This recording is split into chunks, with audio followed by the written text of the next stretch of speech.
సభ స్వచ్ఛందంగా తెలుగుదేశం అభిమానులైతేనేమి, సామాన్య ప్రజలైతేనేమి, ముఖ్యంగా జన సైనికులైతేనేమి, జన వీర నారీమణులైతేనేమి చాలామంది స్వచ్ఛందంగా వచ్చి ఎప్పుడూ జరగలేని విధంగా విజయనగరంలో ఆ సభను విజయవంతం చేయడం విజయనగరం నియోజకవర్గ ప్రజలందరికీ కూడా అది ఒక ఛాలెంజింగ్గా చెప్పుకోవచ్చని చెప్తున్నాం.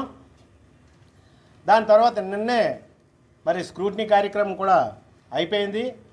అందులో మరి నామినేషన్ని వ్యాలిడ్గా ప్రకటించడం, ఏదైనా ఇది ఇంకా 29 వరకు విత్డ్రాలు ఉన్నాయి కాబట్టి 29 తర్వాత అంటే గుర్తులు ఎలాగా పార్టీల పరంగా గుర్తులు తెలిసినవే సైకిల్ గుర్తని, కానీ వరుస నెంబరు ఎంపీ గారికి ఏ వరుస నెంబర్ వస్తుంది, ఎమ్మెల్యే గారికి ఏ వరుస నెంబర్ వస్తుందని తెలిస్తే కానీ అది బ్యాలెట్ నమూనా ప్రకారం ప్రచారం చేయడం అక్కడి నుంచి 29వ తారీఖు నుంచి మరి కాస్త విస్తృతంగా నియోజకవర్గం అంతా చేయడానికి సన్నాహాలు జరుగుతున్నాయి. అయితే ఖచ్చితంగా ఈరోజు ప్రజలందరూ కూడా ఒక నిర్ణయానికి రావడం ఖాయం. ఎంచేతంటే విజయనగరంలో జరుగుతున్నటువంటి గతంలో మీకు చెప్పాను, దౌర్జన్యాలు చేసి ఇన్ని భూ కబ్జాల గురించి గతంలోనే మీకు చెప్పాం. భూ కబ్జాలు చేసి నువ్వు మళ్ళీ ఇంకొకసారి ఎన్నికైతే మరి విజయనగరంలో నాకు తెలుసుండి ప్రభుత్వ భూములు ఏవి కూడా ఉండనివ్వకుండా నువ్వు చేసేస్తావు. అది అందరూ కూడా ప్రజలు గమనిస్తున్నారు. కాబట్టి ఈరోజు నీతికి నిజాయితీకి మారు పేరైనటువంటి అశోక్ గజపతిరాజు పోసపాటి వంశీయులు వాళ్ళైతే ఒక విధంగా చెప్పాలంటే విజయనగరంలోనే కాదు చాలా ప్రాంతాల్లో దాన ధర్మాలు చేసినటువంటి వంశం ఏదైనా ఉంది అని అంటే అది పోసపాటి వంశం. మేము చదువుకున్న కాలేజీ అయితేనేమి, ఇక్కడ అనకూడదని ఎంఆర్ కాలేజీ నీకు తెలుసు, నువ్వు చదివని నేను చదివని మంత్రి చదివాను. అదేవిధంగా సంగీత కళాశాల అయితేనేమి, మ్యూజిక్ కళాశాల అయితేనేమి, ఎంతో పేరు ప్రతిష్టలు ఉన్నటువంటి సుమారు 200 ఎకరాలు కలిగినటువంటి కోరుకొండ సైన్స్ స్కూల్ అయితేనేమి, అలాగే ఎన్నో ఆస్తులు దాన ధర్మాలు చేసినటువంటి వాళ్ళకి నీకు ఎప్పుడు అవకాశం దొరికితే కబ్జా చేస్తున్నటువంటి నీకు ఎటువంటి పోలిక లేదని ఖచ్చితంగా అది ప్రజలు గమనిస్తారని మీ పత్రికాముఖంగా తెలియచేస్తున్నాను. తప్పకుండా దీన్ని ఆధారంగా చేసుకునే ఖచ్చితంగా ప్రజలు ఒక మంచి నిర్ణయానికి వచ్చి అతిథి మేడం గారిని అత్యధిక మెజార్టీతో గెలిపించాలని నిర్ణయించుకున్నారని మీకు సభాముఖంగా మనం చేస్తున్నాం. తెలియదు ఏమనంటే వాళ్ళు ఏం చెప్తారు, ఇందులో రెవెన్యూ అధికారులకు ఇవ్వాలి, మరి ఎమ్మెల్యే గారికి ఇవ్వాలి, వాళ్ళకని చెప్పుకోరు. ఎందుకంటే వాళ్ళకని చెప్పుకుంటే చిన్న సిగ్గుచేటు. అటువంటి మనుషులు నీ వెనకాతలు ఉండి ఈరోజు విజయనగరాన్ని చాలా దారుణంగా కబ్జాలు చేసి ప్రజల్ని భయభ్రాంతులు చేసి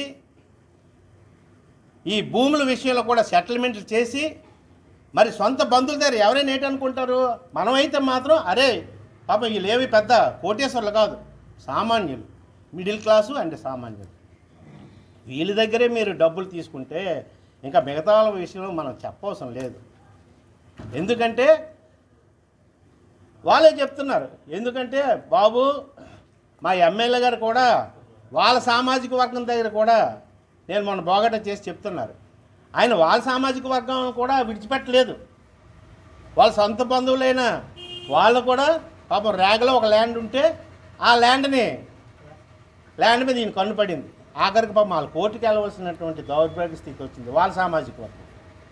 ఇటువంటివన్నీ చేసి చాలా నీతి నిజాయివంతుడిని నేను ఎక్కడ కూడా రూపాయి ఆశించనని చెప్తుంటే మాకు చాలా ఆశ్చర్యం, హాస్యాస్పదం అనిపిస్తుంది. నీతి నిజాయివంతుడిగా పాపం ఆయనకన్నా నీతి నిజాయివంతుడు ఎవరు కూడా మన దేశంలోనే లేనట్టు చెప్తాడు. ఏమిటయ్యా నీతి నిజాయితీ అంటే వాళ్ళ తల్లిదండ్రులు చాలా నీతి నిజాయితీగా పెంచారట. కానీ మాకు తెలుసుండి ఆయన గెలుపు గురించి ఒకప్పుడు బాగా కృషి చేసినటువంటి వ్యక్తి ఆయన కాపుగంటి రమేష్ అని చెప్పేసి ఆయన అట్టల రమేష్ అంటారు. ఆయన దగ్గరే సుమారు 80 లక్షలు, ఎందుకంటే ఆ వార్డు ప్రజలు కూడా ఉన్నారు, వాళ్ళకు కూడా తెలుసు ఆ విషయం.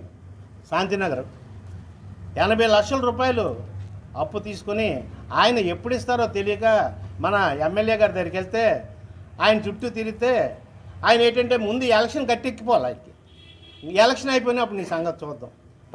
ఆయన ఒక్కడే కాదు బాధితులు, మాకు తెలుసుండి ఈ పరిసర ప్రాంతంలో సుమారు 20-30 మంది ఆయన మాటలు నమ్మి పాపం ఆయనకి డబ్బులు ఇస్తే ఈరోజు కూడా వడ్డీ సంగతి దేవుడు ఎరుగు. ఎందుకంటే పాపం ఏదో అమ్ముకున్నారు, వాళ్ళ దగ్గర డబ్బులు ఉన్నాయని అంటే ఏదో 2 రూపాయలు వడ్డీ వస్తుందని ఇస్తే వడ్డీ సంగతి దేవుడు ఎరుగు. అసలు కూడా ఎప్పుడు ఇస్తాడా లేదా అన్నటువంటి పాపం దీనస్థితిలో వారికి అప్పులు ఇచ్చిన వాళ్ళు ఉన్నారు. ఆయన మాత్రం చక్కగా అపార్ట్మెంట్లు, చక్కగా రియల్ ఎస్టేటు ఇవన్నీ ఆయన చేసుకుంటున్నాడు. ఆయన చాలా నీతి నిజాయివంతుడు. అదేవిధంగా ఇంకా దారుణం ఏంటంటే మనకి రాళ్ళవీధి రేగ రోడ్లో రైల్వే థర్డ్ లైన్ గురించి భూమి సేకరించడం జరిగింది. రైల్వే థర్డ్ లైన్ గురించి అందులో మా సామాజిక వర్గం అంటే మా బంధువులు అంటే కనకవారి ఫ్యామిలీ, ఆ కృష్ణమోహన్ గారికి కూడా ఒక కారు ఉండేది. అటువంటి వ్యక్తి వాళ్ళ దగ్గర పాపం అప్పు తీసుకున్నారు. అంతే, అది కూడా వీళ్ళు అంటే సాంబశివరాజు గారు అన్న ఉదాహరణకి వీళ్ళు స్వాధీతం అయిపోయింది.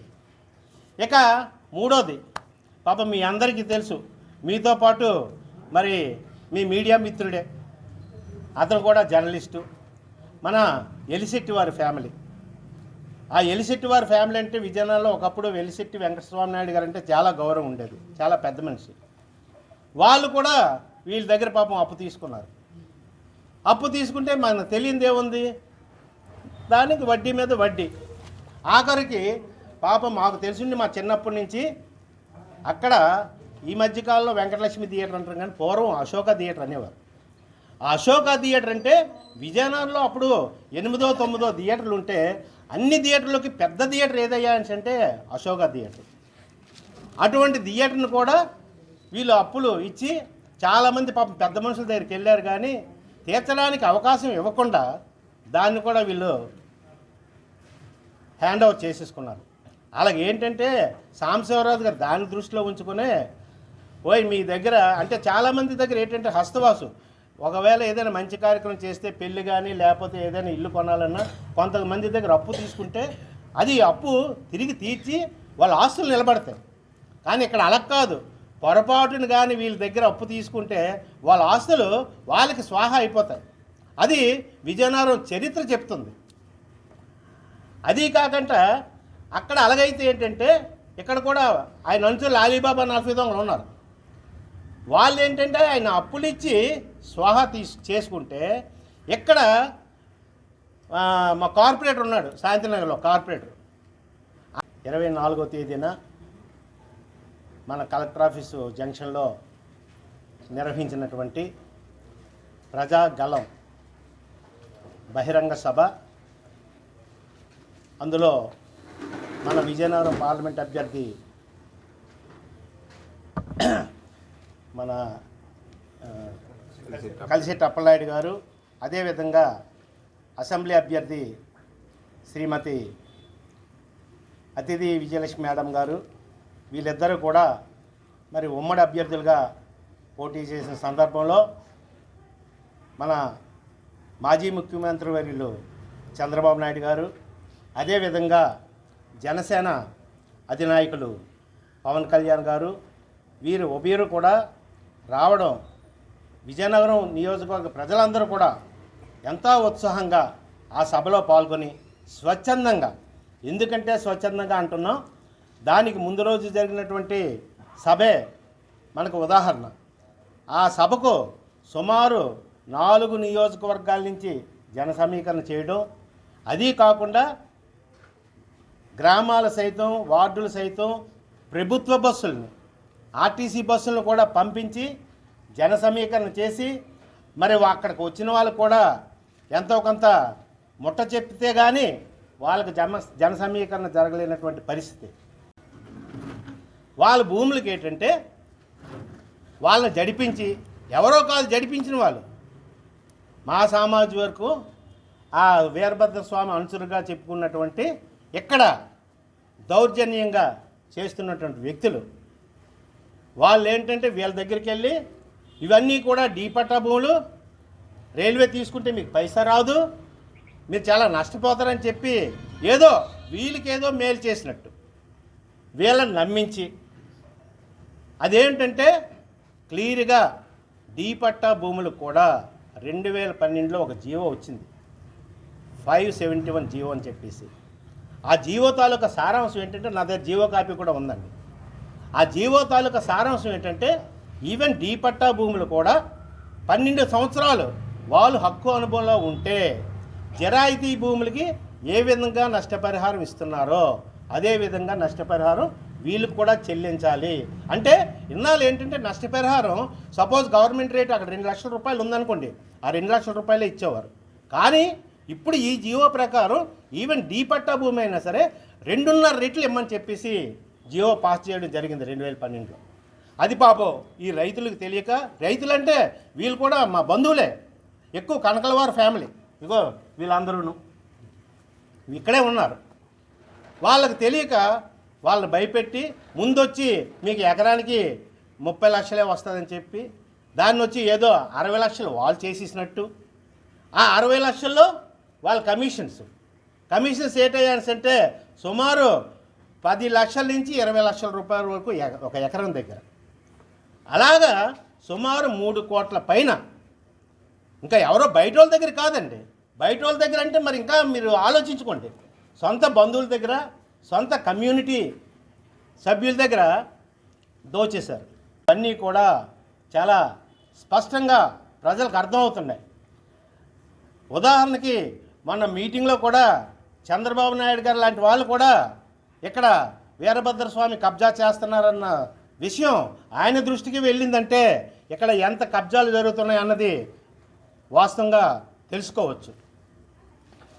అది కాకుండా ఒక విధంగా చెప్పాలంటే వీరభద్రస్వామి గారి తాలూకా గత చరిత్ర, ఆ గత చరిత్ర ఏంటంటే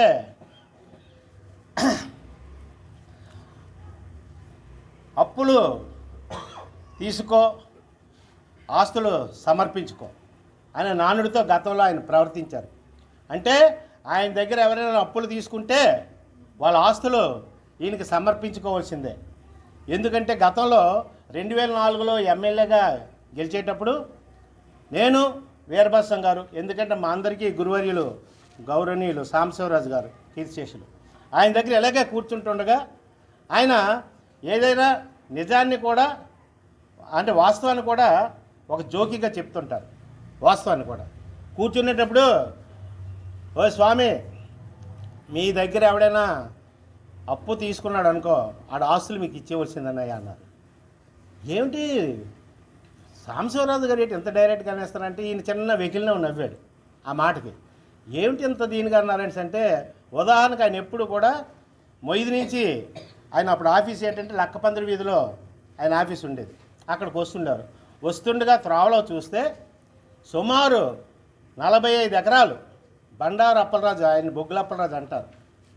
అప్పుడు వాళ్ళకి ఏదో కొంత అప్పుగా ఇచ్చి అప్పుని వడ్డీ మీద వడ్డీ వేసుకొని, అందుకే వడ్డీ కాసులు వాడు అన్నాం, వడ్డీ మీద వడ్డీ వేసుకొని వాళ్ళు తీర్చలేనటువంటి పరిస్థితిలో ఆ భూమిని వీళ్ళు 45 ఎకరాలు, ఇప్పుడు స్వామి రియల్ ఎస్టేట్ అని చాలా సంవత్సరాలుగా అక్కడ వెలిసింది అయ్యప్ప స్వామి గుడి ప్రక్కన.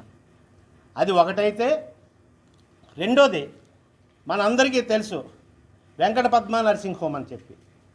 ఆ వెంకట పద్మ నర్సింగ్ హోము తాలూకా ఓనరు కృష్ణమోహన్ గారు అని చెప్పేసి ఆయన విజయనగరంలో చాలా గౌరవప్రదమైన మనుషుల్లో ఆయన ఒకరు. మాకు తెలుసుండి 75లో విజయనగరంలో మొత్తం జనాభాలో పెద్దలకి ఒక 10 కార్లు ఉన్నాయంటే 10 కార్లు ఉండడం అంటే గొప్ప. అప్పుడు